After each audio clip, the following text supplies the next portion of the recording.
Now, Mr. President, ngayon na ikaw ay iniimbestigahan sa war on drugs, where are they now? Yung mga nagsusuporta sa iyo noon sa war on drugs. Hindi natin narinig ngayon. Iniwan ka sa ere. Ano po yung naramdaman mo? Takot.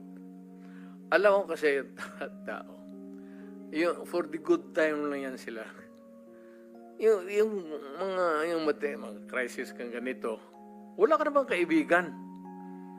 Tama naman sabihin ng tao na, bakit kami may utang na loob sa iyo? Bayad ka. Trabaho mo yan. Tama yan.